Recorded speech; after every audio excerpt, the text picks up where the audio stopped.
Banyak banget yang nanya sama gua setelah nonton video mental miskin nih, kalau lu belum nonton, adalah yang miskin nomor 7. Bang, bagaimana caranya ngatur duit? Bagaimana sih sebenarnya how untuk mengatur duit yang baik? Bagaimana caranya kita duit ini dialokasikan kemana-kemana aja? Oke, gua akan bikin video ini, tapi lu semua harus janji sama gua. Lu harus komit. Setelah nonton video ini, langsung lu lakukan. Kalau enggak, tutup dan tidak usah nonton video ini.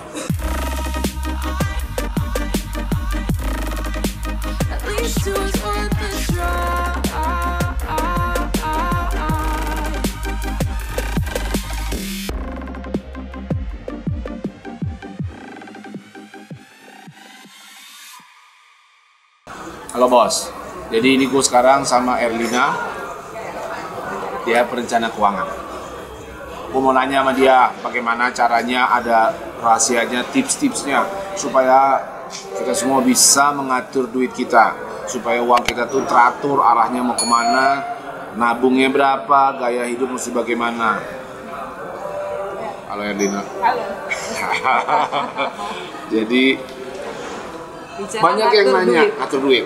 Gua pertanyaan terbesarnya paling sering gitu ya, orang bilang ngatur duit itu gimana ya? Gua suka nggak tahan. Jadi gimana gue caranya supaya gue bisa menahan emosi gue kalau gue dapet duit? Baru gajian tanggal 1, tanggal 5 udah habis. Gimana caranya supaya gue bisa nggak begitu tuh? Iya. Erlina. Sebenarnya emang banyak sih tantangan, ini bicara tentang milenial ya. Tantangan milenial atur duit itu ada 5 sebenarnya. Yang pertama adalah literasinya kurang, kedua lifestyle-nya ketinggian, terus kemudian utangnya kebanyakan, yang keempat adalah dia lebih pingin more experience tapi dia less di investment. Ya, dia lebih pingin lebih banyak pengalaman tapi dia sedikit berinvestasi. Nah, yang kelima adalah dia itu ada yang namanya inflasi, godaan teknologi dan lain sebagainya. Itu tantangannya. Coba satu-satu. Tadi ya, satu literasi keuangan tuh maksudnya apa? Maksudnya adalah gini. Jadi ini 5 ini tantangan yang ada sekarang ya? Iya, maksudnya gini, literasi keuangan maksudnya milenial itu nggak tahu gimana cara ngatur duit. Karena apa? Karena dia hidup ya gitu aja, life goes on gitu aja. Dia nggak tahu tujuan keuangannya apa. Dia nggak tahu gimana caranya investasi kemana. Bahkan banyak yang tanya ke saya, Mbak, kalau mau investasi kemana sih? Gitu.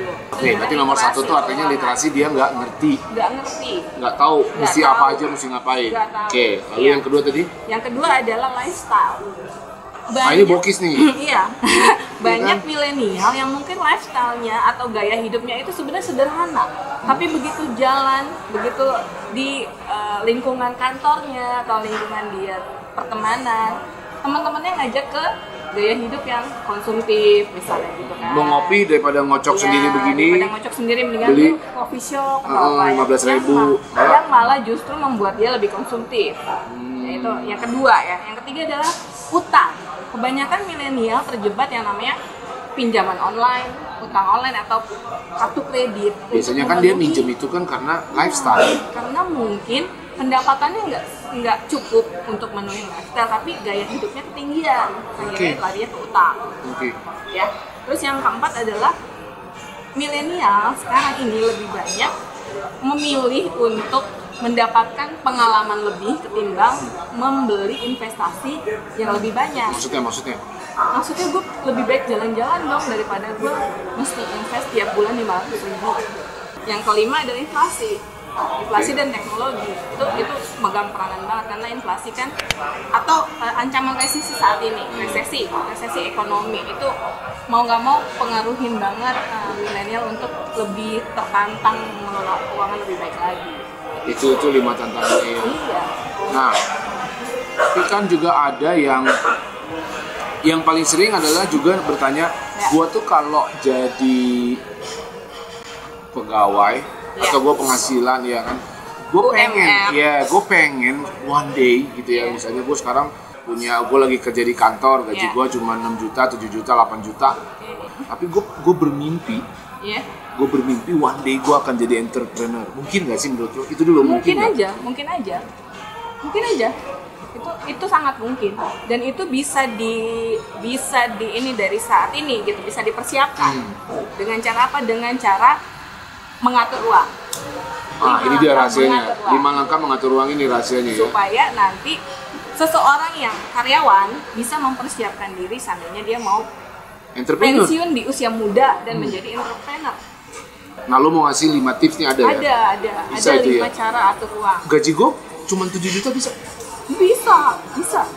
Harus bisa ya? Bisa dong. Nah, lo denger tuh bos. Bisa. Jadi langsung ke Erlina bilang ada 5 tips. 5 tips. Kalau lo sekarang punya penghasilan, lo karyawan, berapapun penghasilan lo dengerin terus di sini. 5 tips dari Erlina mau kasih tahu ke kita semua bagaimana kita mempersiapkan diri untuk pensiun. Bukannya pensiun jadi duduk-duduk, tapi mungkin lo bisa one day lo akan quit dan membuka usaha lo yang baru. Kita mulai dari apa aja tuh 5 tips itu? Ya, yang nomor 1 adalah lo cek dulu cash flow lo atau arus kas. Cash flow itu kan artinya arus kas. Lo cek dulu cash flow lo, apakah identifikasi pendapatan lo dari mana aja dan berapa. Terus kemudian pengeluaran lo apa aja dan berapa. Lo kurangin, hasilnya itu apakah surplus, impas atau defisit. Kalau yang pertama, jadi ada 3 kondisi tadi tuh. Kalau yang pertama dia ada sisa, itu surplus namanya. Jago. Itu boleh lah ya. Dan uang itu bisa lo itu ada harapan aja, hidup lo. Kalau ada selisih hidup lo masih ada harapan. Kalau 2 impas. Sedikit lagi dia udah mau collapse pingsan lah, udah miring-miring lah. Udah miring-miring ya, gitu. Nah, yang ketiga udah tepar. Itu perlu dibenerin tuh. Defisit lo bisa jadi utang kan? Coba lo komen di bawah nih, lo yang mana tuh, yang udah masih positif, minus, atau pas-pasan, mau collapse atau bagaimana tuh ya? Komen bos. Berarti kalau misalnya ada utang, misalnya tadi ada 3 hal tadi kan, positif, 0 atau negatif utang kan, dari cash flow nih. Jadi kalau ada utang, langkah pertama harus beresin. Harus beresin bos, mau nggak mau, lo harus beresin. Pilihan lo 2. Pilihan gue 2. 1, lo ngemis, pasang muka terbaik lo sama temen lo, dan lo harapkan atau orang tua lo ngemis bos. Lo. Ya kan, atau kerabat lo, siapa yang terserah, pasang muka ngemis lo, itu yang langkah pertama. Yang kedua adalah menjual aset-aset lo. Menjual aset lo, iya. Yang nggak penting. Yang nggak penting. Bener ya bos. Nomor 1 lo ngemis sama orang-orang terdekat, orang tua, bokap lo, nyokap lo. Atau yang kedua, lo jual bos.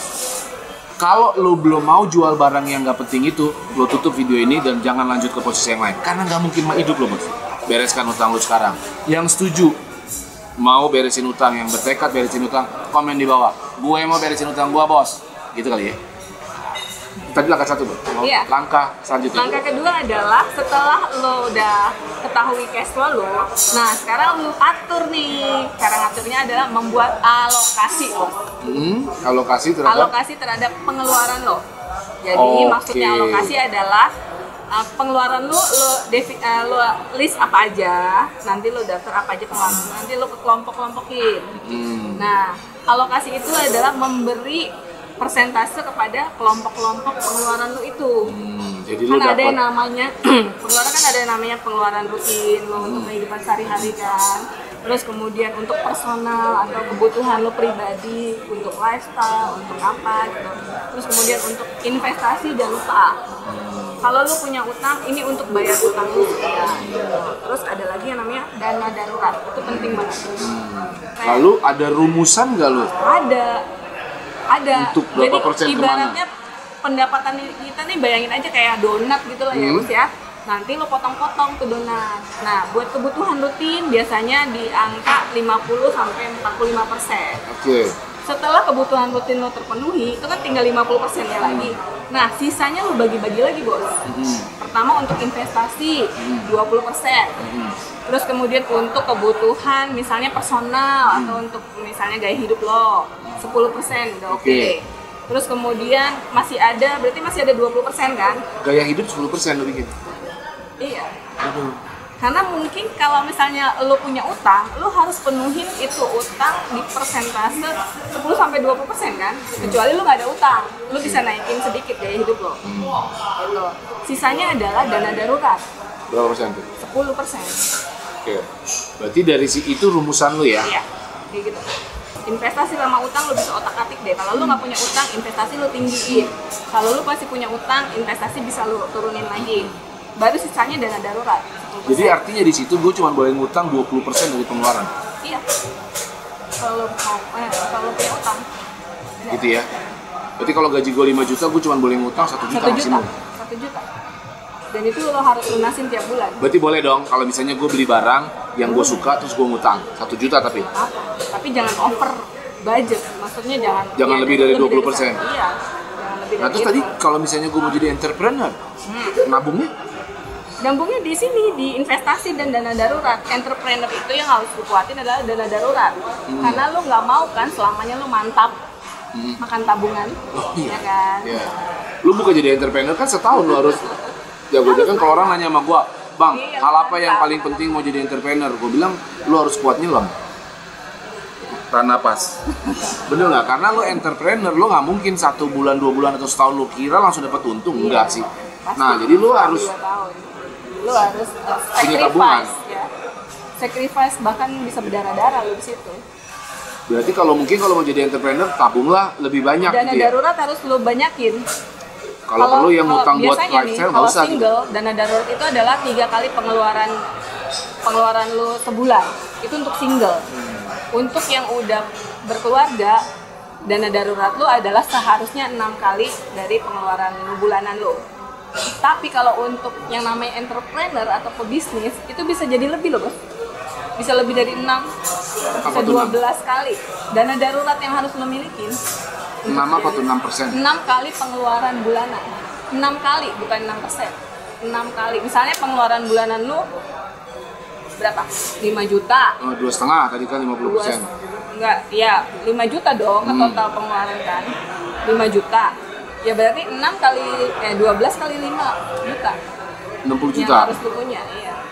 Baru lu bisa jadi pengusaha. Iya, baru nanti seandainya bisnis lo masih ngap-ngapan atau masih darah-darah, lo bisa dari situ kan, makan tabungan dari situ. 6 sampai 12 kali Iya, ya. maksudnya Yang adalah harus lu 12 siapin. itu bisa lo bisa hidup 12 bulan kemudian kan? Iya. Ya kan? Itu intinya. Oke. Itu intinya dana darurat sebenarnya.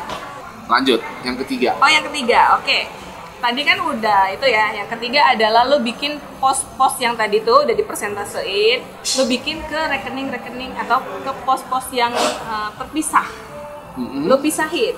Misalnya tadi kebutuhan rutin lo lebih banyak pakai cash atau lebih banyak pakai rekening untuk kebutuhan rutin misalnya. Nah ini lo pisahin. Jadi jangan dicampur gitu maksud lu ya? Jangan dicampur. Next, gampang itu. Pisahin mah Gampang gampang. ya. Selanjutnya adalah lo komit. Yang tadi lo bilang, komit. Kalau udah bikin budget, kalau udah misahin ke rekening, lo harus taatin alokasi itu. Udah. Ini Komit gampang kan, ngomongnya. komit kan. Melakukannya nggak gampang, gue tahu tuh. Komit, harus komit kan. Kalau nggak komit buat apa, Bos? Daripada lu ngutang, lu pengen kelihatan keren, lu bohongi diri lu sendiri demi temen-temen lu, Halu. ngelihat ya lu halu dengan barang-barang mewah, gaya hidup lifestyle yang sok keren, padahal lu masih ngutang, Bos.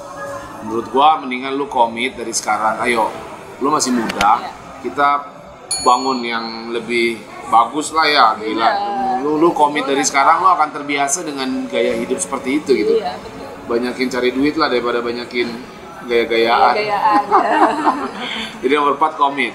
Nomor 5 Yang kelima adalah tinjau ulang, Bos. apa artinya itu? Artinya adalah kita lihat lagi nih, apakah alokasi atau cash flow yang tadi, manage cash flow yang sudah kita bikin benar, apa sebenarnya masih harus diperbaikin lagi. Kalau lu nggak nyaman, nggak apa-apa untuk dievaluasi, direview ulang. Ya. Tapi habis review, dilakukan dan komit. Dilakukan dan komit. Itu cuma 5 kok, gampang. Nggak usah ribet-ribet, pusing lah. Ribet-ribet ya. 5 aja cukup. Iya. Iya. Jadi bos, kalau lu pengen tahu cara ngatur duit, lu ikutin tadi 5 stepnya. Dan jangan lupa harus komit. Komit. Kalau nggak komit, Kalau nggak komit, jangan. Jangan. Percayalah, kalau lo mulai dari sekarang komit, maka hidup lo ke depan akan lebih ringan dan bisa maju kemana-mana. Komen di bawah ini, dari 5 hal tadi, mana yang paling susah lo lakukan. Lalu kalau lo pengen ada topik-topik tentang finansial, tentang bagaimana perencanaan keuangan yang ada, komen di bawah, biar nanti gue akan tanya lagi sama Erlina di video-video berikutnya. Gitu Erlina? Siap. Thank you sudah nonton video ini. Hidup gue, cara gue, mimpi gue. Mimpi gue. Thank you, Bang.